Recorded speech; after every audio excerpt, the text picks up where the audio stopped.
دیا گیا۔ آپ کربلا کے بعد یہ نہ سمجھے کہ قصہ ختم ہو جاتا ہے۔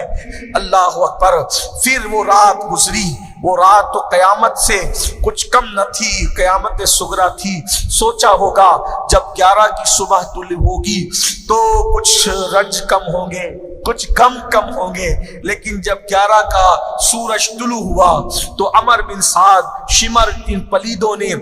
جو ہے وہ اپنے مقتولوں کے لاشیں جمع کیے، ان جہنمیوں کے لاشیں جمع کیے، اور جمع کرنے کے بعد ان کو کفن دیا، ان کا جنازہ پڑھا، اور جنازہ پڑھنے کے بعد ان کو دفن کر دیا۔ اور وہ سارے لاشیں جو 72 لاشیں تھے گھوڑوں کی ٹاپوں کے نیچے کچلے ہوئے وہ پڑے رہ گئے، ان کی طرف انہوں نے کوئی توجہ نہیں کی۔ حالانکہ مجھے ایسا لگتا ہے کہ میرے اللہ کی حکمت تھی کہ اللہ نے ان سے یہ توفیق چھین لی تھی کہ وہ ان شہیدوں کو دفن کرے، کیونکہ میرے اللہ کو یہ احسان اہل بیت پر ان گندوں کا گوارا نہ تھا، اس لیے اللہ نے ان سے توفیق چھین لی تھی۔ اور اس کے بعد جب وہ اپنے مقتولوں کی لاشوں کو دفن کرنے سے فارغ ہوئے تو ان لوگوں نے بیویوں کے ہاتھوں میں رسیاں ڈال دی، اور وہ امام زین العابدین جو کئی دن کے بیمار بھی تھے اور بھوکے اور پیاسے بھی تھے، ان کے ہاتھوں میں ہتھکڑیاں ڈالی، ان کے پیروں میں بیڑیاں ڈالی، ان کے گلے میں جو ہے وہ پتھر یا لوہے کا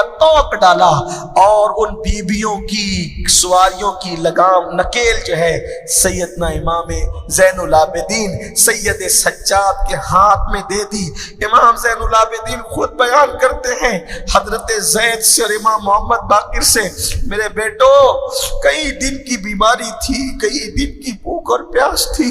بابا کے جانے کا غم تھا، میں اٹھ نہیں سکتا تھا، لیکن جب میرے ہاتھ میں وہ نکیل دی گئی تو میں نے ان کی ڈانٹ پیٹ پر جو ہے وہ کھڑے ہونے کی کوشش کی۔ جیسے میں کھڑا ہوتا دھڑ سے زمین پہ گر جاتا، جب میں زمین پہ گرتا تو میرے اوپر ایک چادر، میرے اوپر ایک چابک رسید کیا جاتا اور مجھے اٹھایا جاتا۔ بالآخر امام زین العابدین چلنے کے قابل نہ رہے تو اس وقت تو آپ کو بھی اونٹ کی ننگی پیٹھ پہ بٹھا دیا گیا۔ سیدہ زینب نے فرمایا اے ظالمو، تم نے ہماری ایک نہ سنی، ایک بات تو سن لو، اب ہمیں کربلا سے لے جاتے ہو، خدا جانے ہم واپس کب آئے یا نہ آئے، دن ہمیں کون سا دیکھنے کو ملے نہ ملے، ایک کام کرو ہمیں اپنے شہیدوں کے لاشوں کے قریب سے لے کر کے چلو۔ جب شہیدوں کے لاشوں کے قریب سے لے کر کے جاؤ گے کم از کم آخری دیدار تو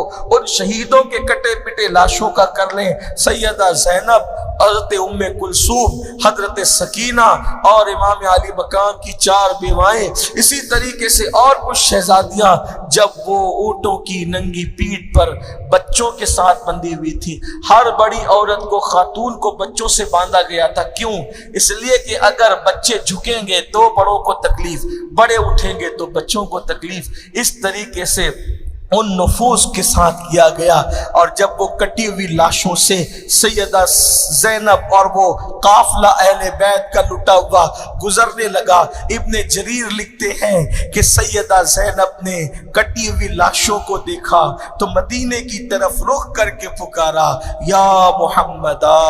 وا محمدا، یا محمدا وا محمدا، یا رسول اللہ، یا رسول اللہ، اے ہمارے نانا جان، اللہ آپ پر آسمان سے درود و سلام نازل کرے۔ آقا